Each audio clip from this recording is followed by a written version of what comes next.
नमस्कार साथियों, स्वागत है आपका साहित्यिक बालक के इस छोटे से चैनल पर। आज मैं मुंशी प्रेमचंद की एक बहुत मशहूर तथा मर्मस्पर्शी कहानी बलिदान का वाचन करने जा रहा हूं। जैसा कि हम सब जानते हैं, प्रेमचंद की कहानियां भारतीय जनमानस में बहुत गहराई से रची बसी हैं, जो हमें समय समय पर प्रेरित, शिक्षित तथा मनोरंजित करती रहती हैं। तो दोस्तों, क्या आप तैयार हैं प्रेमचंद की इस खूबसूरत कहानी के लिए? तो चलिए शुरू करते हैं। अरे हाँ, पॉपकॉर्न तथा कोला पेप्सी साथ रख लीजिएगा, क्योंकि कहानी बड़ी इंटरेस्टिंग होने वाली है। तो चलिए सुने। बलिदान। मनुष्य की आर्थिक अवस्था का सबसे ज़्यादा असर उसके नाम पर पड़ता है। मौजे बेला के मंगरू ठाकुर से कांस्टेबल हो गए हैं। उनका नाम मंगल सिंह हो गया है। अब उन्हें कोई मंगरू कहने का साहस नहीं कर सकता। कल्लू अहीर ने जब से हल्के के थानेदार साहब से मित्रता कर ली है और गांव का मुखिया हो गया है, उसका नाम कालिका दीन हो गया है। अब उसे कोई कल्लू कहे तो आंखें लाल पीली करता है।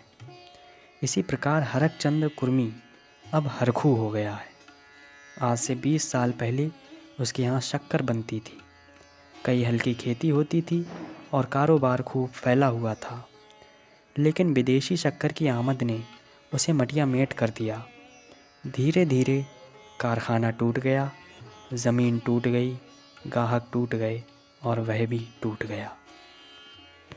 70 वर्ष का बूढ़ा जो एक तकिएदार माचे पर बैठा हुआ नारियल पिया करता था, अब सिर पर टोकरी लिए खाद फेंकने जाता है। परंतु उसके मुख पर भी एक प्रकार की गंभीरता, बातचीत में अब भी एक प्रकार की अकड़, चाल ढाल में अब भी एक प्रकार का स्वाभिमान भरा हुआ है। इन पर काल की गति का प्रभाव नहीं पड़ा। रस्सी जल गई पर बल नहीं टूटा। भले दिन मनुष्य के चरित्र पर सदैव के लिए अपना चिन्ह छोड़ जाते हैं। हरकू के पास अब केवल 5 बीघा ज़मीन है, केवल 2 बैल हैं, एक हल की खेती होती है। लेकिन पंचायतों में आपस की कलह में उसकी सम्मति अब भी सम्मान की दृष्टि से देखी जाती है। वह जो बात कहता है बेलाग कहता है और गांव के अनपढ़े उसके सामने मुंह नहीं खोल सकते। हरखू ने अपने जीवन में कभी दवा नहीं खाई। वह बीमार जरूर पड़ता, कुंवार मास में मलेरिया से कभी ना बचता, लेकिन 10-5 दिन में वह बिना दवा खाए ही चंगा हो जाता था। इस वर्ष भी कार्तिक में बीमार पड़ा और ये समझकर कि अच्छा तो हो ही जाऊंगा, उसने कुछ परवाह नहीं की। परंतु अब की ज्वर मौत का परवाना लेकर चला था। एक सप्ताह बीता, दूसरा सप्ताह बीता, पूरा महीना बीत गया, पर हरखू चारपाई से ना उठा। अब उसे दवा की ज़रूरत मालूम हुई। उसका लड़का गिरधारी कभी नीम की सींकें पिलाता, कभी गुर्ज का सत्त, कभी गदापूर्णा की जड़, पर इन औषधियों से कोई फ़ायदा ना होता था। हरखू को विश्वास हो गया कि अब संसार से चलने के दिन आ गए। एक दिन मंगल सिंह उसे देखने गए। बेचारा टूटी खाट पर पड़ा राम राम जप रहा था। मंगल सिंह ने कहा, बाबा बिना दवा खाए अच्छे ना होगे, कुनैन क्यों नहीं खाते? हरखू ने उदासीन भाव से कहा, तो लेते आना। दूसरे दिन कालिका दीन ने आकर कहा, बाबा 2-4 दिन कोई दवा खा लो, अब तुम्हारी जवानी की देह थोड़ी है कि बिना दवा दर्पण के अच्छे हो जाओगे। हरखू ने उसी मंद भाव से कहा, तो लेते आना। लेकिन रोगी को देख आना एक बात है, दवा लाकर उसे देना दूसरी बात। पहली बात शिष्टाचार से होती है, दूसरी सच्ची संवेदना से। ना मंगल सिंह ने खबर ली, ना कालिका दीन ने, और ना ही किसी तीसरे ने। हरखू दालान में खाट पर पड़ा रहता। मंगल सिंह कभी नज़र आ जाते तो कहता, भैया वह दवा नहीं लाए। मंगल सिंह कतरा कर निकल जाते। कालिका दीन दिखाई देते तो उनसे भी यही प्रश्न करता, लेकिन वह भी नज़र बचा लेता। या तो उसे यह सूझता ही नहीं था कि दवा पैसों के बिना नहीं आती, या वह पैसों को जान से भी प्रिय समझता था, या वह जीवन से निराश हो गया था। उसने कभी दवा के दाम की बात नहीं की। दवा ना आई। उसकी दशा दिनों दिन बिगड़ती गई, यहाँ तक कि 5 महीने कष्ट भोगने के बाद उसने ठीक होली के दिन शरीर त्याग दिया। गिरधारी ने उसका शव बड़ी धूमधाम से निकाला, क्रियाकर्म बड़े हौसले से किया, कई गांव के ब्राह्मणों को निमंत्रित किया। बेला में होली नहीं मनाई गई। ना अबीर और गुलाल उड़ी, ना डफली बजी, ना भंग की नालियां बहीं। कुछ लोग मन ही मन हरखू को कोसते ज़रूर थे कि बुढ़े को आज ही मरना था, 2-4 दिन बाद मरता, लेकिन इतना निर्लज्ज कोई ना था कि शोक में आनंद मनाता। वह शहर नहीं था जहाँ कोई किसी के काम में शरीक नहीं होता, जहाँ पड़ोसी के रोने पीटने की आवाज़ हमारे कानों तक नहीं पहुँचती। हरखू के खेत गांव वालों की नज़र पर चढ़े हुए थे। 5 बीघा ज़मीन कुएं के निकट खाद पांच से लदी हुई मेड़ बांध से ठीक थी। उनमें 3-3 फसलें पैदा होती थीं। हरखू के मरते ही उन पर चारों ओर से धावे होने लगे। गिरधारी तो क्रियाकर्म में फंसा हुआ था।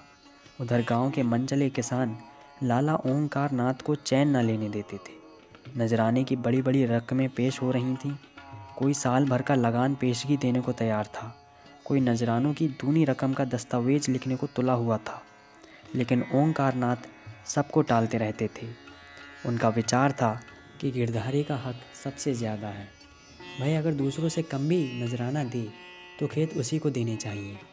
अस्तु जब गिरधारी क्रियाकर्म से निवृत्त हो गया और चैत का महीना भी समाप्त होने को आया, तब जमींदार साहब ने गिरधारी को बुलाया और उससे पूछा, खेतों के बारे में क्या कहते हो? गिरधारी रोकर बोला, उन्हीं खेतों का तो सहारा है, जोतूंगा नहीं तो क्या करूँगा।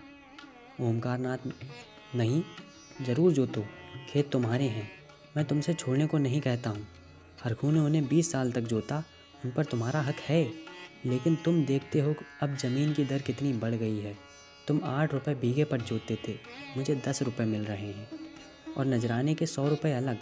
तुम्हारे साथ रियायत करके लगान वही रखता हूँ, पर नजराने के रुपए तो तुम्हें देने पड़ेंगे।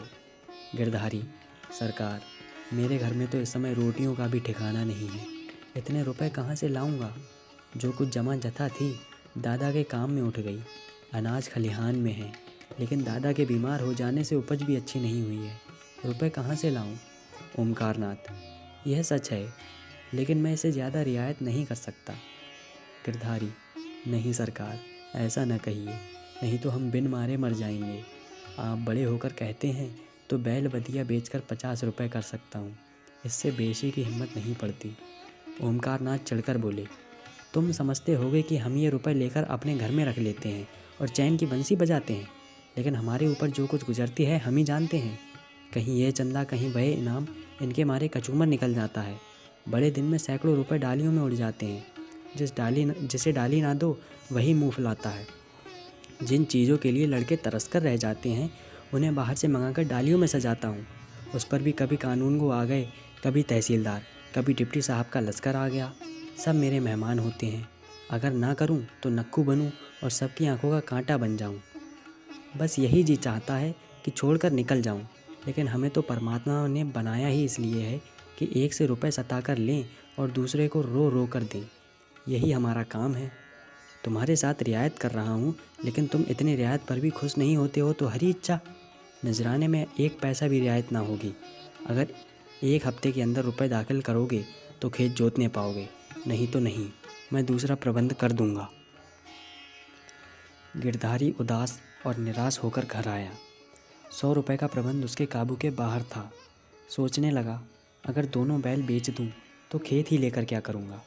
घर बेचूं तो यहाँ लेने वाला ही कौन है? और फिर बाप दादों का नाम भी डूबता है। 4-5 पेड़ हैं, लेकिन उन्हें बेचकर 25 रुपये या 30 रुपये से अधिक नहीं मिलेंगे। उधार लूँ तो देता कौन है?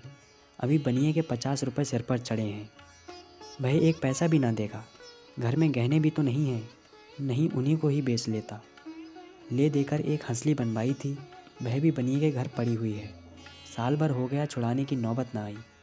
गिरधारी और उसकी स्त्री सुभागी दोनों ही इसी चिंता में पड़े रहते, लेकिन कोई उपाय ना सूझता था। गिरधारी को खाना पीना अच्छा ना लगता, रात को नींद ना आती। खेतों के निकलने का ध्यान आते ही उसके हृदय में हुक सी उठने लगती। हाय, वह भूमि जिसे हमने वर्षों जोता, जिसे खाद में पाटा, जिसमें मेड़े रखी, जिसकी मेड़े बनाई, उसका मज़ा अब दूसरा उठाएगा। ये खेत गिरधारी के जीवन के अंश हो गए थे। उनकी एक एक अंगुल भूमि उसके रक्त से रंगी हुई थी। उनका एक एक परमाणु उसके पसीने से तरवतर हो गया था। उनके नाम उसकी जिह्वा पर उसी तरह आते थे जिस तरह अपने तीनों बच्चों के। कोई 24 था, कोई 22 था, कोई नाले वाला था, कोई तलैया वाला। इन नामों के स्मरण होते ही खेतों का चित्र उसकी आंखों के सामने खिंच जाता था। वह इन खेतों की चर्चा इस तरह करता मानो वे सजीव हैं, मानो उसके भले बुरे के साथी हैं। उसके जीवन की सारी आशाएं, सारी इच्छाएं, सारे मंसूबे, सारी मन की मिठाइयाँ, सारे हवाई किले इन्हीं खेतों पर अवलंबित थे। इसके बिना वह जीवन की कल्पना ही नहीं कर सकता था। और वे ही अब हाथ से निकले जाते हैं। वह घबराकर घर से निकल जाता और घंटों उन्हीं खेतों की मेड़ों पर बैठा हुआ रोता, मानो उसे विदा हो रहा हो। इस तरह एक सप्ताह बीत गया और गिरधारी रुपए का कोई बंदोबस्त ना कर सका। 8वें दिन उसे मालूम हुआ कि कालिका दीन ने 100 रुपये नजराने देकर 10 रुपये बीघे पर खेत ले लिए हैं। गिरधारी ने एक ठंडी सांस ली। एक क्षण बाद वह अपने दादा का नाम लेकर बिलख बिलख कर रोने लगा। उस दिन घर में चूल्हा नहीं जला। ऐसा मालूम होता था मानो हरखू आज ही मरा है। लेकिन सुभागी यूँ चुपचाप बैठने वाली स्त्री ना थी। वह क्रोध से भरी हुई कालिका दीन के घर गई और उसकी स्त्री को खूब लथेड़ा। कल का बानी आज का सेठ खेत जोतने चले हैं, देखें कौन मेरे खेत में हल ले जाता है। अपना और उसका लोहू एक कर दूँ। पड़ोसियों ने उसका पक्ष लिया। सब तो हैं, आपस में ये चढ़ा उतरी नहीं करनी चाहिए। नारायण ने धन दिया तो क्या गरीबों को कुचलते फिरेंगे। सुभागी ने समझा मैंने मैदान मार लिया। उसका चित्त शांत हो गया। किंतु वही वायु जो पानी में लहरें पैदा करती है, वृक्षों को जड़ से उखाड़ डालती है। सुभागी तो पड़ोसियों की पंचायत में अपने दुखड़े रोती और कालिका दीन की स्त्री से छेड़ लड़ती। इधर गिरधारी अपने द्वार पर बैठा हुआ सोचता, अब मेरा क्या हाल होगा, अब ये जीवन कैसे कटेगा, ये लड़के किसके द्वार पर जाएंगे। मजदूरी का विचार करते ही उसका हृदय व्याकुल हो उठता। इतने दिनों तक स्वाधीनता और सम्मान का सुख भोगने के बाद अधम चाकरी की शरण लेने के बदले वह मर जाना अच्छा समझता था। वह तब तक गृहस्थ था। उसकी गणना गांव के भले आदमियों में थी। उसे गांव के मामले में बोलने का अधिकार था। उसके घर में धन ना था पर मान था। नाई, बढ़ई, कुमार, पुरोहित, भाट, चौकीदार, ये सब उसका मुंह ताकते थे। अब ये मर्यादा कहाँ। अब कौन उसकी बात पूछेगा, कौन उसके द्वार पर आवेगा। और अब उसे किसी के बराबर बैठने का, किसी के बीच में बोलने का हक नहीं रहा। अब उसे पेट के लिए दूसरों की गुलामी करनी पड़ेगी। अब पहर रात रहे कौन बैलों को नान में लगावेगा। वह दिन अब कहाँ जब गीत गा गा कर हल चलाता था। अपने लहलहाते हुए खेतों को देखकर फूला ना समाता था। खलिहान में अनाज का ढेर सामने रख के अपने को राजा समझता था। अब अनाज के टोकरे भर भर कौन लावेगा। अब खत्ते कहाँ, बखार कहाँ।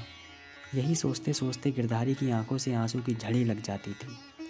गांव के 2-4 सज्जन जो कालिका दीन से जलते थे, कभी कभी गिरधारी को तसल्ली देने आया करते थे, पर वह उनसे भी खुलकर ना बोलता। उसे मालूम होता था कि मैं सबकी नज़र में गिर गया हूँ। अगर कोई समझाता कि तुमने क्रियाकर्म में व्यर्थ ही इतने रुपए उड़ा दिए तो उसे बहुत दुख होता। वह अपने उस काम पर जरा भी ना पछताता। मेरे भाग्य में जो लिखा है वह होगा। पर दादा के ऋण से उर्ऋण हो गया। उन्होंने अपनी ज़िंदगी में 4 बार खिलाकर खाया, क्या मरने के पीछे उन्हें पिंडे पानी को तरसाता। इस प्रकार 3 मास बीत गए और आषाढ़ आ पहुंचा। आकाश में घटाएं आईं, पानी गिरा। किसान हल जुए ठीक करने लगे। बढ़ई हलों की मरम्मत करने लगा। गिरधारी पागल की तरह कभी घर के भीतर जाता, कभी बाहर आता। अपने हलों को निकाल निकाल देखता। उसकी मुठिया टूट गई है, इसकी फाल ढीली हो गई है, जुए में सैला नहीं है। ये देखते देखते वह एक क्षण अपने को भूल गया। दौड़ा हुआ बढ़ई के यहाँ गया और बोला, रज्जू मेरे हल भी बिगड़े हुए हैं, चलो बना दूँ। रज्जू ने उसकी ओर करुणा भाव से देखा और अपना काम करने लगा। गिरधारी को होश आ गया। नींद से चौंक पड़ा। ग्लानि से उसका सिर झुक गया, आंखें भर आईं। चुपचाप घर चला आया। गांव के चारों ओर हलचल मची हुई थी। कोई सन के बीज खोजता फिरता, कोई जमींदार के चौपाल से धन के बीज लिए आता था। कहीं सलाह होती थी कि किस खेत में क्या बोना चाहिए। गिरधारी ये बातें सुनता और जलहीन मछली की तरह तड़पता था। एक दिन संध्या समय गिरधारी खड़ा अपने बैलों को खुजला रहा था कि मंगल सिंह आए और इधर उधर की बातें करके बोले, गोई को बांधकर कब तक खिलाओगे, निकाल क्यों नहीं देते? गिरधारी ने मलिन भाव से कहा। हाँ, कोई ग्राहक आवे तो निकाल दूँ। मंगल सिंह, एक ग्राहक तो हम ही हैं, हम ही को दे दो। गिरधारी अभी कुछ उत्तर न देने पाया था कि तुलसी बनिया आया और गरज कर बोला, गिरधर, तुम्हें रुपए देने हैं कि नहीं वैसा कहो। 3 महीने से हीला हवाला करते चले आ रहे हो, अब कौन खेती करते हो कि तुम्हारी फसल के अगोरे बैठे रहें। गिरधारी ने दीनता से कहा, साह, जैसे इतने दिन माने हो, आज और मान जाओ, कल तुम्हारी एक कौड़ी चुका दूंगा। मंगल और तुलसी ने इशारों से बातें की और तुलसी भुनभुनाता हुआ चला गया। तब गिरधारी मंगल सिंह से बोला, तुम इन्हें ले लो तो घर के घर में ही रह जाएंगी, कभी आंख भर से देख भी लिया करूँगा। मंगल, मुझे अभी तो ऐसी कोई काम नहीं है, लेकिन घर पर सलाह करूँगा। गिरधारी, मुझे तुलसी के रुपए देने हैं, नहीं तो खिलाने को तो भूसा है। मंगल, ये बड़ा बदमाश है, कहीं नालिश ना कर दे। सरल हृदय गिरधारी धमकी में आ गया। कार्यकुशल मंगल सिंह को सस्ता सौदा करने का ये अच्छा सुअवसर मिला। 80 रुपए की जोड़ी 60 रुपए में ठीक कर ली। गिरधारी ने अब तक बैलों को न जाने किस आशा से बांधकर खिलाया था, आज आशा का वह कल्पित सूत्र भी टूट गया। मंगल सिंह गिरधारी की खाट पर बैठे रुपए गिन रहे थे और गिरधारी बैलों के पास विषादमय नेत्रों से उनके मुंह की ओर ताक रहा था। ये मेरे खेतों को कमाने वाले, मेरे जीवन का आधार, मेरे अन्नदाता, मेरे मान मर्यादा की रक्षा करने वाले, जिनके लिए पहर रात से उठकर छांटी काटता था, जिनके खलीदाने की चिंता अपने खाने से ज़्यादा रहती थी, जिनके लिए सारा घर दिन भर हरियाली उखाड़ा करता था, ये मेरी आशा की 2 आँखें, मेरे इरादे के 2 तारे, मेरे अच्छे दिनों के 2 चिन्ह, मेरे 2 हाथ अब मुझसे विदा हो रहे हैं। जब मंगल सिंह ने रुपए गिनकर रख दिए और बैलों को ले चले, तब गिरधारी उनके कंधों पर सिर रखकर खूब फूट फूट कर रोया, जैसे कन्या मायके विदा होते समय माँ बाप के पैरों को नहीं छोड़ती। उसी तरह गिरधारी इन बैलों को ना छोड़ता था। सुभागी भी दालान में खड़ी रो रही थी और छोटा लड़का मंगल सिंह को एक बांस की छड़ी से मार रहा था। रात को गिरधारी ने कुछ नहीं खाया, चारपाई पर पड़ा रहा। प्रातःकाल सुभागी चिलम भरकर ले गई तो वह चारपाई पर ना था। उसने समझा कहीं गए होंगे, लेकिन जब 2-3 घड़ी दिन चढ़ आया और वह ना लौटा तो उसने रोना धोना शुरू किया। गांव के लोग जमा हो गए, चारों ओर खोज होने लगी, पर गिरधारी का पता नहीं चला। संध्या हो गई, अंधेरा छा रहा था। सुभागी ने दिया जलाकर गिरधारी के सिरहाने रख दिया और बैठी द्वार की ओर ताक रही थी कि सहसा उसे पैरों की आहट मालूम हुई। सुभागी का हृदय धड़क उठा। वह दौड़कर बाहर आई और इधर उधर ताकने लगी। उसने देखा कि गिरधारी बैलों की नांद के पास सिर झुकाए खड़ा है। सुभागी बोल उठी, घर आओ, वहाँ खड़े क्या कर रहे हो? आज 60 दिन कहाँ रहे? ये कहते हुए वह गिरधारी की ओर चली। गिरधारी ने कुछ उत्तर न दिया। वह पीछे हटने लगा और थोड़ी दूर जाकर गायब हो गया। सुभागी चिल्लाई और मूर्छित होकर गिर पड़ी। दूसरे दिन कालिका दीन हल लेकर अपने खेत पर पहुँचे। अभी कुछ अंधेरा था। बैलों को हल में लगा रहे थे कि यकायक उन्होंने देखा कि गिरधारी खेत की मेड़ पर बैठा है। वही मिर्जई, वही पगड़ी, वही सोंटा। कालिका दीन ने कहा, अरे गिरधारी, मर्दे आदमी तुम यहाँ खड़े हो और बेचारी सुभागी हैरान हो रही है, कहाँ से आ रहे हो? ये कहते हुए बैलों को छोड़कर गिरधारी की ओर चले। गिरधारी पीछे हटने लगा और पीछे वाले कुएं में कूद पड़ा। कालिका दीन ने चीख मारी और हल बैल वहीं छोड़कर भागा। सारे गांव में शोर मच गया और लोग नाना प्रकार की कल्पनाएं करने लगे। कालिका दीन को गिरधारी वाले खेतों में जाने की हिम्मत न पड़ी। गिरधारी को गायब हुए 6 महीने बीत चुके हैं। उसका बड़ा लड़का अब एक ईंट के भट्टे पर काम करता है और 20 रुपये महीने घर लाता है। अब वह कमीज और अंग्रेजी जूता पहनता है। घर में दोनों जून तरकारी पकती है और जौ के बदले गेहूँ खाया जाता है, लेकिन गांव में उसका कुछ भी आदर नहीं। ये अब मजूर है। सुभागी अब पराए गांव में आए हुए कुत्ते की भांति दुबकती फिरती है। वह अब पंचायत में नहीं बैठती। वह अब मजूर की माँ है। कालिका दीन ने गिरधारी के खेतों से इस्तीफ़ा दे दिया है, क्योंकि गिरधारी अभी तक अपने खेतों के चारों तरफ मंडराया करता है।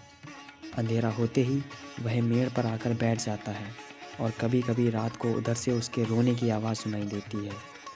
वह किसी से बोलता नहीं, किसी को छेड़ता नहीं, उसको केवल अपने खेतों को देखकर संतोष होता है। दिया जलने के बाद उधर का रास्ता बंद हो जाता है। लाला ओमकारनाथ बहुत चाहते हैं कि ये खेत उठ जाएं, लेकिन गांव के लोग अब उन खेतों का नाम लेते डरते हैं। और दोस्तों, यहीं पर प्रेमचंद जी अपनी इस कहानी को विराम देते हैं। आपको यदि कहानी अच्छी लगी हो तो वीडियो को लाइक कीजिएगा, चैनल को सब्सक्राइब कीजिएगा और कमेंट में ये भी बताइए कि आपको इस कहानी का सबसे अच्छा पार्ट कौन सा लगा। धन्यवाद।